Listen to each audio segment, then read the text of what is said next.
Hey everybody, here we have yet another match in the Warspite. We've ended up in a tier 8 match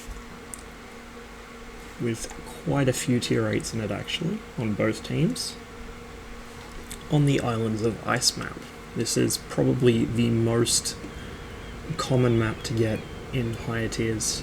It gets kind of grating after a while because it's just endlessly this map and north. As one of my teammates astutely points out, the enemy team has a pair of Kitakamis. The Kitakami is a refit of the Kuma class cruiser. It has 40 torpedo tubes, 20 on each side. They're not pleasant to get hit by, it's basically just a wall of torpedoes, but thankfully they're only relatively short range torpedoes, they're not very fast, and the Kuma is an easy target, so the Kitakami is not much more survivable. And here we can see an interesting little glitch there where somebody's scout plane is stuck in the water. The game still is in beta after all.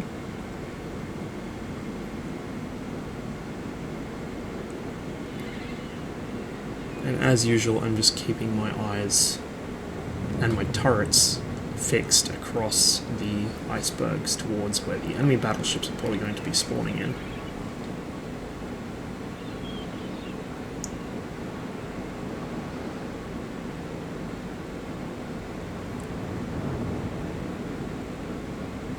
First enemy ship is sighted. Battleship, but it's outside my gun range and it's also still quite far north for me to engage. I'm hoping more for shots on ships that are coming up from the same sort of spawn position as I got, just on the other side of the map.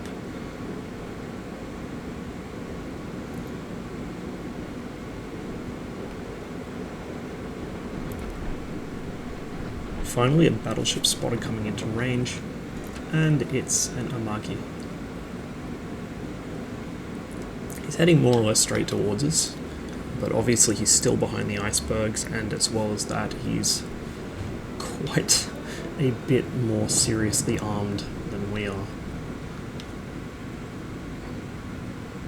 Because he's concealed by an iceberg, I'm not able to really easily figure out how much to lead until the last moment, so I make a quick shot and hope for the best.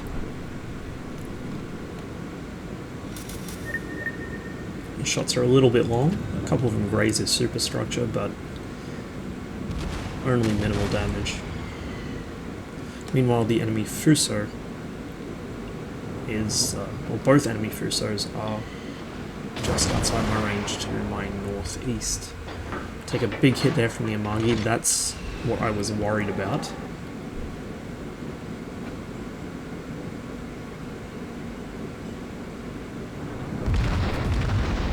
Near Fuso crosses my range, so I take a couple of shots at him, just to see what I can get, if anything. And now we see there's a Cleveland coming this way as well. I do get some minor hits on the Fuso, but because he is moving out of my gun range again, I start looking for shots maybe on the Cleveland. He's about to be behind an iceberg, so I instead switch back to the Fuso. I wasn't expecting those to hit.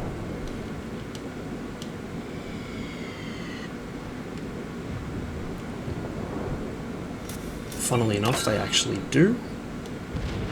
Or at least 2 shells do. They don't do a whole lot of damage, but at this stage in the game, I will take whatever I can get. It's still early days.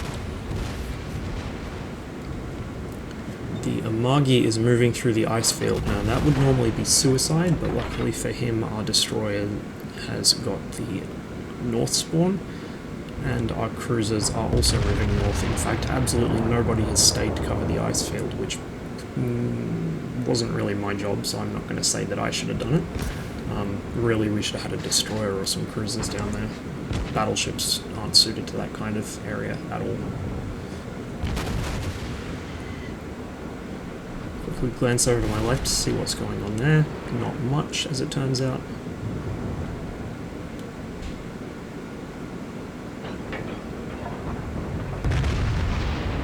And I take another shot at a Fuso, this time the other one.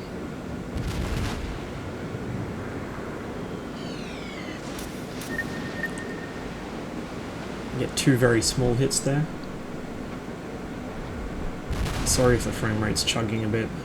The game was running fine earlier, so I'm not sure why it's misbehaving now. Kitakami comes across, so I want to take him out of the match if I can. He gets unspotted, but I take some blind shots at him. Concentrate fire on the enemy warship. They're slightly long. Now, I am actually in range of his torpedoes, and I know it, so I begin to swing my ship around to try and give him a more difficult target. You can see the splashes, or maybe you can't because of YouTube resolution, but the splashes in the water which signify he's dropped torpedoes. You can't actually see the torpedoes themselves until you get much closer, but you can actually see the splashes from them hitting the water, and I actually managed to blow the shit out of him with a broadside, which solves a problem right away. That leaves the enemy team with one Kitakami, who is not my problem at the moment, and there you can see the wall of torpedoes, which would have missed me, or may have hit me if I kept going on course, but are going to miss me now that I've turned in towards them. As soon as they're past, I begin to turn back, and it looks like this Cleveland is about to come across the same corner that the Kitakami came out of, so I begin lining up a shot on him.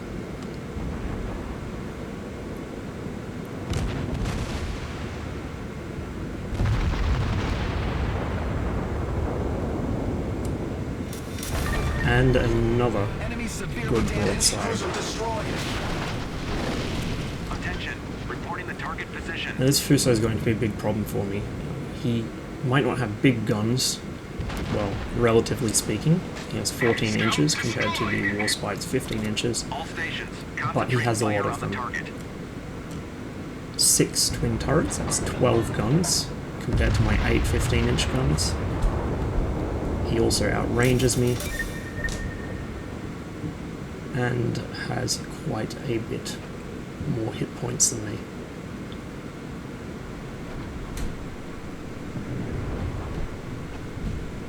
Or at least has a higher maximum amount of hit points than me.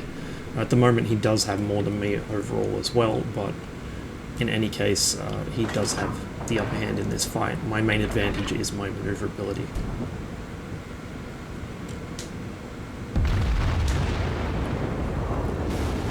Put a broadside in as we come around the corner. Get some decent hits in, though not fantastic. He put some big hits into me, but thankfully my repair crew is already on the job. My worries aren't over though, because we're now trading secondaries, and he has a pretty decent secondary gun battery.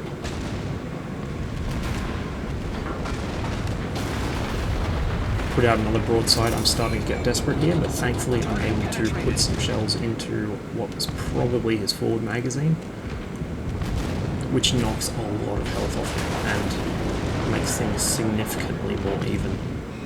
Now there are dive bombers overhead, and dive bombers usually aren't a threat to battleships, but when you're this low in health, they are a threat.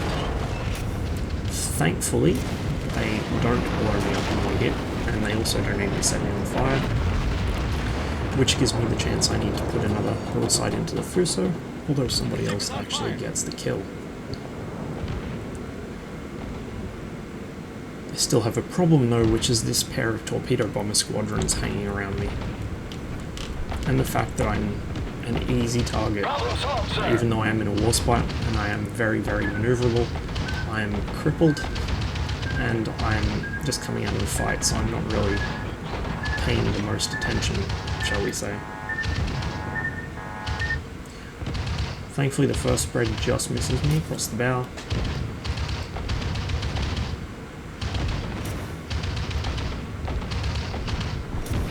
But a third squadron joins the fray. At this point I'm hoping they go for the Fuso near me. Looks like a second spread actually missed me there as well. But I'm now within gun range of the Saipan, which launched them.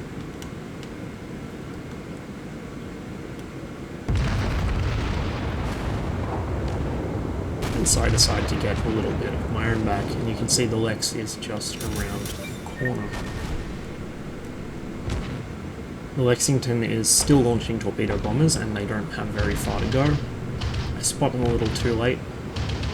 Make a very poorly judged turn here, but thankfully that wasn't their bombing run, that was just a setup run. They swing around, come from another angle.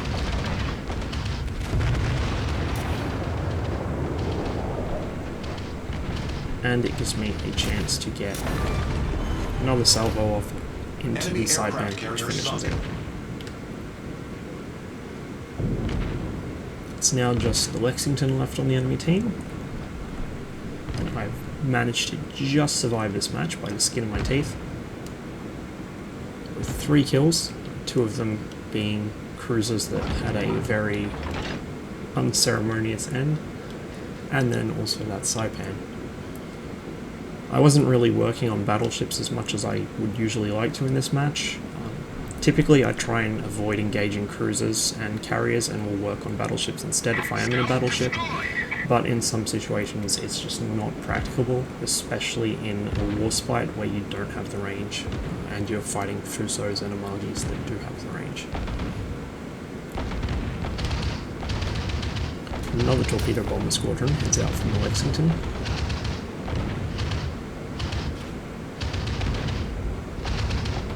But the combined anti-aircraft fire of both my warspite and the friendly battleship right behind me manages to drive them away for a moment.